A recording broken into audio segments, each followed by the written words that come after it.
Aku berdiri di depan cermin apartemen kecilku di kawasan Sudirman, Jakarta, sambil menghela napas panjang. Gaun hitam sederhana yang kupakai malam ini terasa berat, bukan karena kainnya, tapi karena beban di dada. Besok pagi aku harus kembali ke kantor Maju Sejahtera sebagai manajer pemasaran, tapi malam ini adalah pesta tahunan perusahaan yang wajib dihadiri semua karyawan level menengah ke atas. Sudah 3 tahun aku bekerja keras di sini, naik jabatan dari staf biasa hingga posisi yang cukup dihormati, tapi setiap kali ada acara seperti ini, aku merasa sendirian di tengah keramaian. Keluargaku di kampung Jawa Tengah selalu menanyakan, kapan Rina pulang bawa calon suami. Ibu dan ayahku orang biasa, petani yang berharap anak perempuan satu-satunya bisa menstabilkan hidup dengan pernikahan. Mereka tidak tahu dan tidak boleh tahu bahwa aku tidak pernah merasakan getar itu terhadap laki-laki. Aku suka wanita. Sudah sejak SMA, tapi di Indonesia ini, rahasia seperti itu harus dikubur dalam-dalam. Prasangka masyarakat terlalu berat, apalagi di keluarga tradisional seperti milikku. Aku belajar menutup diri, tersenyum saat ada yang mengenalkan jodoh, dan fokus pada karier. Sampai beberapa bulan lalu, saat aku masuk rumah sakit karena migrain parah akibat deadline proyek besar. Di sana aku bertemu Lila Sari, perawat yang bertugas di ruang rawat inap. Senyumnya lembut, suaranya tenang, dan cara dia menyentuh lenganku saat memeriksa tekanan darah membuat jantungku berdegup tak karuan. Kami mulai saling bertukar pesan, bertemu untuk minum kopi di kai dekat rumah sakit. Hanya sebagai teman, kataku dalam hati. Tapi setiap kali melihat dia tertawa, aku merasa ada sesuatu yang lama terkubur mulai bangkit. Kemarin sore, saat undangan pesta datang ia email kantor, aku memberanikan diri. Lila, besok malam ada pesta perusahaan aku. Mau ikut sebagai temanku? Aku bosan datang sendirian, tulisku di chat. Jawabannya cepat, mau banget. Aku senang bisa nemenin kamu. Aku tersenyum sendiri, tapi juga khawatir. Apa aku terlalu berani? Lila cantik, ramah, dan sepertinya lurus-lurus saja. Aku tidak mau kehilangan persahabatan ini hanya karena perasaanku yang tak terkendali. Malam itu, ballroom Hotel Bintang 5 di pusat kota sudah ramai saat aku tiba. Lampu kristal berkilauan, musik jalembut mengalun, rekan kerja berpakaian formal saling menyapa. Aku menyusuri meja-meja, tersenyum sopan, tapi pikiranku hanya pada Lila. Dia datang tepat waktu, mengenakan dress biru nai yang pas di tubuhnya, rambutnya digelung rapi, membuatnya terlihat seperti bintang ilm. Rina, kamu cantik sekali, katanya sambil memelukku ringan. Aroma parumnya yang ringan membuatku hampir lupa bernapas. Kami berjalan bersama, mengobrol tentang hal-hal ringan, tertawa saat aku cerita tentang bos yang suka marah-marah. Untuk pertama kalinya dalam pesta kantor, aku merasa tidak sendirian. Tapi saat kami berdiri di dekat meja minuman, bos besarku Pak Darmawan mendekat dengan senyum lebar. Rina, siapa teman cantik ini? Tanyanya sambil melirik Lila. Aku memperkenalkan dengan bangga, ini Lila Sari, perawat di rumah sakit tempat aku pernah dirawat. Dia teman baikku. Pak Darmawan mengulurkan tangan, tapi tiba-tiba wajahnya berubah. Matanya menyipit. Lila Sari. Putri Budi Hartono, Chairman Pesinar Abadi. Suaranya pelan tapi tajam seperti pisau. Aku merasa dunia berhenti berputar. Sinar Abadi adalah rial terbesar kami. Mereka sedang bersaing ketat dalam tender proyek rumah sakit nasional senilai miliaran rupiah. Selama ini aku hanya tahu Lila sebagai perawat biasa yang lembut. Dia memandangku dengan mata lebar penuh penyesalan.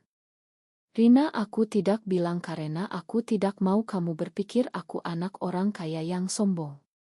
Aku memilih jadi perawat karena aku suka membantu orang, bukan karena nama ayahku. Suaranya gemetar. Aku berdiri membeku, tanganku dingin. Bagaimana mungkin satu undangan sederhana berubah jadi mimpi buruk secepat ini? Rekan-rekan di sekitar mulai melirik, bisik-bisik. Malam yang seharusnya indah berubah jadi panggung drama yang tak terduga. Aku menarik napas dalam, mencoba tersenyum, tapi di dalam dada, badai sudah mulai berputar. Pak Darmawan tidak langsung marah di depan umum, tapi tatapannya sudah cukup mengatakan segalanya. Dia menepuk bahuku pelan, besok kita bicara di kantor, Rina. Lalu dia berlalu, meninggalkan aku dan Lila dalam keheningan yang canggung. Musik masih mengalun, tapi rasanya seperti suara latar belakang film horor. Lila memegang tanganku di bawah meja, jari-jarinya dingin. Ma, Rina. Aku benar-benar tidak berniat menyembunyikan ini untuk jahat. Aku hanya lelah jadi putri bos. Aku ingin hidup normal. Matanya berkaca-kaca. Aku ingin memeluknya, tapi aku sadar kami sedang di tengah ratusan mata. Kami memutuskan keluar sebentar ke taman hotel. Udara malam Jakarta yang lembab menyambut kami. Aku duduk di bangku batu, Lila di sebelahku. Kenapa kamu tidak bilang dari awal, tanyaku pelan. Dia menunduk. Karena pertama kali ketemu kamu di rumah sakit, kamu bilang kamu benci politik perusahaan dan orang-orang kaya yang main belakang. Aku takut kamu langsung menjauh. Aku tertawa pahit. Sekarang malah lebih parah. Bosku pasti mengira aku sengaja mendekati kamu untuk mata-mata. Lila menggeleng keras. Aku bukan anak yang ikut campur bisnis ayah. Aku bahkan jarang bertemu dia karena sibuk di rumah sakit. Tolong percaya aku, Rina. Kami diam lama. Aku memandang wajahnya di bawah cahaya lampu taman. Cantik, tulus, dan entah kenapa membuat hatiku sakit karena sudah terlalu dalam. Aku percaya, kataku akhirnya. Tapi ini rumit. Perusahaan kami sedang bertarung habis-habisan dengan ayahmu. Lila menggenggam tanganku lebih erat. Kita bisa tetap berteman, kan? Aku tidak mau kehilangan kamu hanya karena nama belakang. Saat itu aku merasa ada arus listrik kecil saat kulit kami bersentuhan. Aku menarik tangan pelan, takut perasaanku terbaca. Tapi Lila tidak melepaskan. Rina, aku juga merasa nyaman banget sama kamu. Lebih dari teman biasa. Kata-kata itu menggantung di udara seperti bom waktu. Kami kembali ke pesta, tapi suasana sudah berubah. Beberapa rekan kerja mendekat, bertanya dengan nada penasaran. Itu beneran Putri Pak Budi? Aku hanya tersenyum kaku, menjawab seadanya. Lila tetap di sampingku sepanjang malam, seolah ingin melindungiku dari bisik-bisik. Saat acara selesai, aku mengantar dia ke mobil sopir keluarganya yang sudah menunggu. Sebelum masuk, Lila berbalik. Besok aku libur. Mau ketemu? Kita perlu bicara lebih tenang. Aku mengangguk. Malam itu aku pulang dengan pikiran berantakan. Di apartemen, aku duduk di lantai, memeluk lutut. Cinta yang mulai tumbuh ini salah. Aku tahu di masyarakat kami, hubungan sesama wanita masih dianggap dosa, aib keluarga. Tapi kenapa rasanya begitu benar saat bersama Lila? Pagi harinya, di kantor, Pak Darmawan memanggilku ke ruangannya. Wajahnya tegang. Rina, kamu tahu risiko apa yang kamu ambil? Sinar Abadi sedang mengincar proyek yang sama dengan kita. Kalau ada yang bocor informasi karena kamu dekat dengan putrinya, karirmu tamat. Aku menjelaskan bahwa aku tidak tahu identitas Lila. Bosku menghela napas. Kamu perempuan cerdas. Jangan biarkan urusan pribadi merusak perusahaan. Putuskan hubungan itu sebelum terlambat. Kata-kata itu menusuk. Aku keluar ruangan dengan langkah gontai. Sore harinya, aku bertemu Lila di kai kecil dekat rumah sakit. Dia sudah menunggu dengan 2 gelas kopi aoritku. Bagaimana di kantor? Tanyanya khawatir. Aku cerita semuanya. Lila diam lama lalu berkata pelan, ayahku juga pasti sudah tahu. Dia telepon tadi pagi, marah besar. Katanya jangan dekat-dekat karyawan Rial. Kami saling pandang. Di antara ketakutan dan tekanan, ada sesuatu yang lebih kuat mulai tumbuh. Aku meraih tangannya di bawah meja. Aku tidak mau berhenti ketemu kamu, Lila. Dia tersenyum kecil, mata berbinar. Aku juga tidak mau, Rina. Malam itu kami jalan-jalan di mall, pura-pura biasa, tapi hati kami sudah saling terikat. Aku tahu ini baru awal dari badai yang lebih besar. 2 minggu berlalu sejak pesta itu. Aku dan Lila bertemu diam-diam, kadang di kai pinggir jalan, kadang di taman kota saat malam. Setiap kali melihat dia, aku merasa hidup. Tapi setiap kali pulang, rasa bersalah menghantam. Ibu menelepon dari kampung, Rina, ada tetangga yang mau kenalin anak laki-lakinya ke kamu. Kapan pulang kampung? Aku bohong, bilang sibuk kerja. Ayahku lebih tegas, kamu sudah 28 tahun, jangan egois. Keluarga butuh cucu. Kata-kata itu seperti beban batu di dada. Lila juga punya cerita sendiri. Ayahnya, Pak Budi Hartono, pria keras kepala yang membangun kerajaan bisnis dari nol. Dia bilang aku harus fokus karir medis, jangan main-main dengan orang luar. Cerita Lila suatu malam saat kami duduk di mobilnya yang diparkir di pinggir pantai Ancol. Angin laut bertiup lembut. Aku memandang proil wajahnya yang diterangi lampu dashboard. Kamu takut ayahmu tahu tentang kita? Tanyaku. Lila menggeleng. Aku takut kehilangan kamu, Rina. Pertama kali ini aku merasa lengkap. Kata itu membuat hatiku meleleh.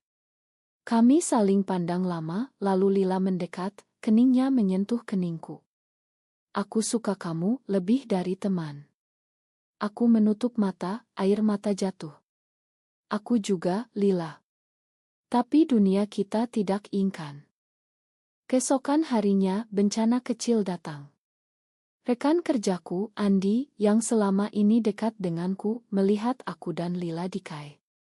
Dia tidak bilang apa-apa saat itu, tapi sore harinya di kantor, dia mendekat. Rina, hati-hati. Orang kantor mulai gosip. Katanya kamu dekat dengan musuh. Aku pura-pura tidak peduli, tapi dalam hati panik. Malam itu, Lila menelepon dengan suara gemetar. Ayahku tahu. Dia suruh aku pulang ke rumah besar besok. Katanya ada pertemuan keluarga penting. Aku tidak bisa tidur. Pagi harinya, aku memutuskan datang ke rumah sakit tempat Lila kerja, menunggu dia istirahat. Saat dia keluar, wajahnya pucat. Ayah marah besar. Dia bilang kalau aku terus dekat kamu, dia akan tarik semua dukungan finansial untuk rumah sakit tempat aku kerja. Aku memeluknya di lorong belakang, tak peduli siapa yang melihat. Kita lawan bersama, bisikku. Tapi aku sendiri ragu. Apakah aku siap kehilangan segalanya, karier, keluarga, masa depan, demi perasaan ini? Sore itu kami memutuskan jalan ke Monas, duduk di rumput sambil memandang patung. Lila bercerita tentang masa kecilnya yang kesepian di rumah mewah, ayah yang selalu sibuk, ibu yang sudah meninggal. Kamu pertama yang bikin aku merasa dilihat sebagai Lila, bukan putri bos, katanya. Aku cerita tentang tekanan keluargaku yang ingin aku menikah demi nama baik. Kami saling berbagi luka dan semakin dekat.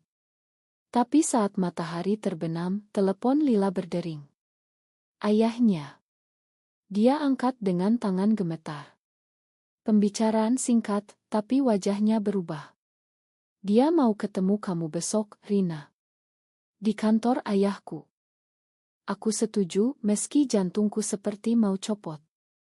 Malam itu aku menulis surat panjang untuk diri sendiri, mencoba mengingatkan bahwa cinta ini nyata, tapi harga yang harus dibayar mungkin terlalu mahal. Pertemuan dengan Pak Budi Hartono berlangsung di ruang rapat mewah kantor pusat Sinar Abadi.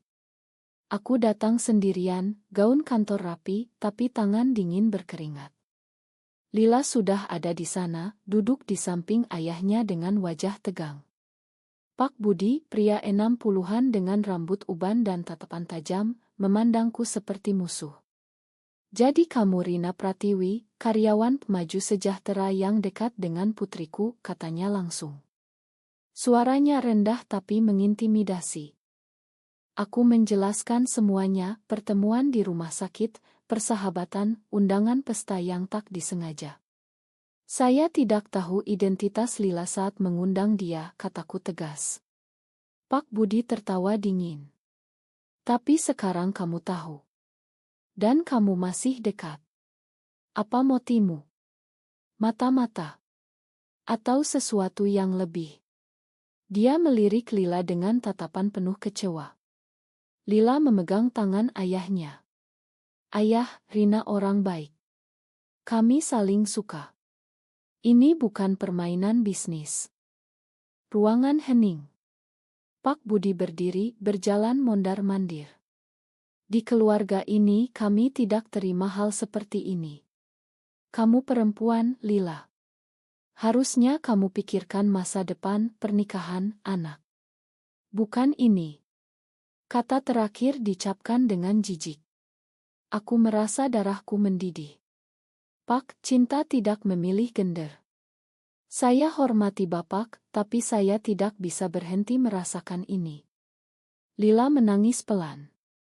Pertemuan berakhir dengan ultimatum, kalau Lila terus dekat denganku, dia akan diputus dari warisan dan dukungan bisnis. Aku pulang dengan hati hancur. Di apartemen, aku menelepon ibuku, berbohong lagi tentang hidupku. Malam itu Lila datang diam-diam, kami pelukan lama tanpa kata. Aku pilih kamu, bisiknya. Tapi aku tahu dia sedang mengorbankan segalanya. Beberapa hari kemudian, gosip di kantorku meledak. Andi, rekan yang dulu dekat, ternyata bocorkan foto kami berdua ke grup chat kantor. Pak Darmawan memanggilku lagi, kali ini marah besar. Kamu bikin perusahaan malu, Rina. Pilih, putus hubungan atau resign. Aku minta waktu berpikir.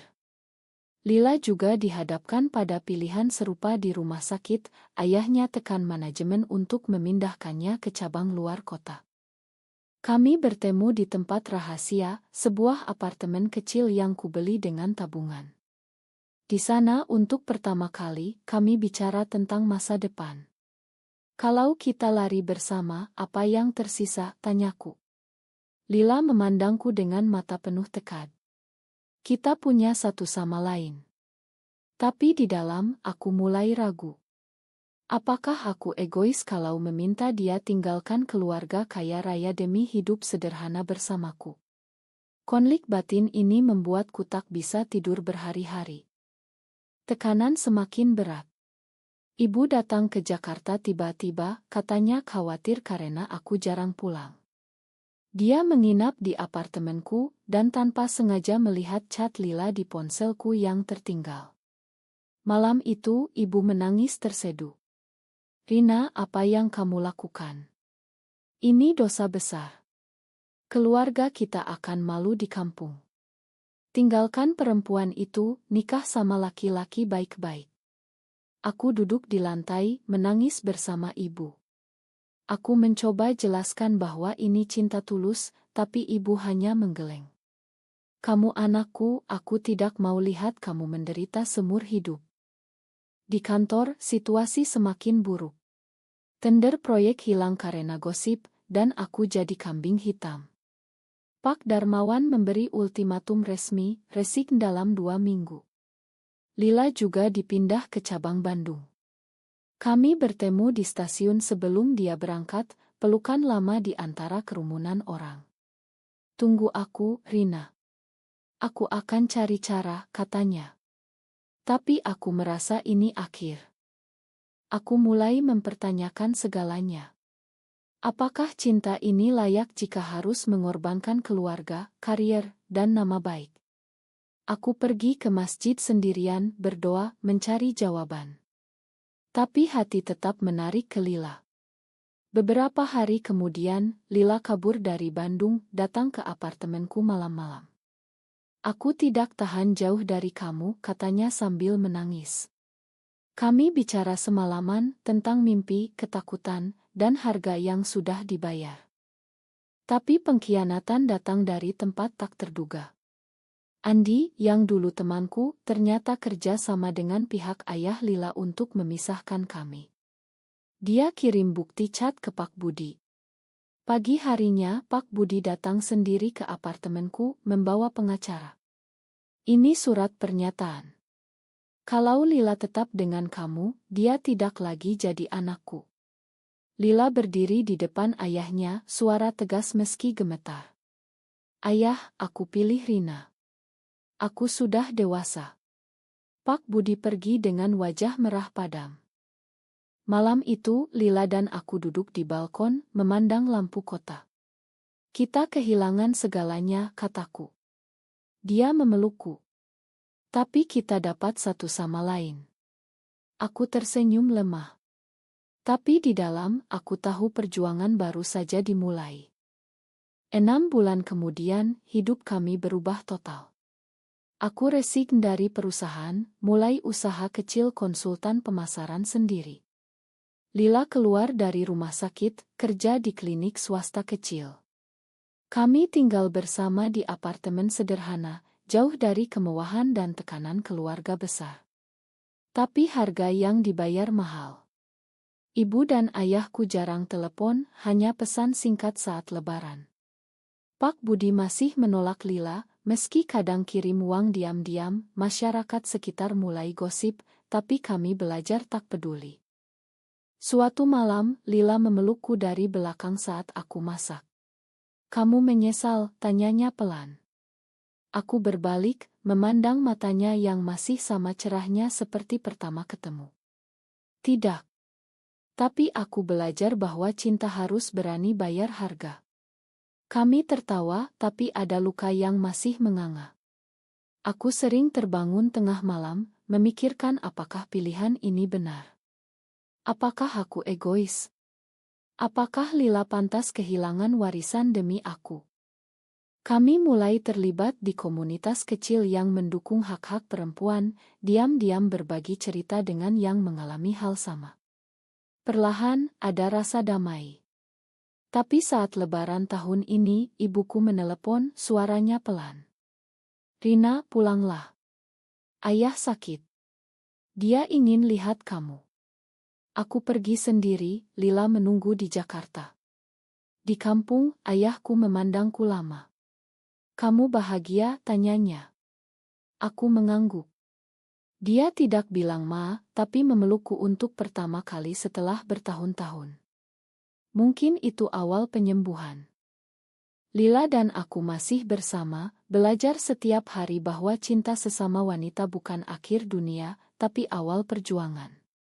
Kami bayar harga dengan air mata, tapi dapat kebebasan yang tak ternilai. Benarkah cinta sejati harus selalu mengorbankan segalanya demi keluarga dan norma masyarakat, atau justru kebahagiaan pribadi yang tulus lebih penting meski dunia menentang?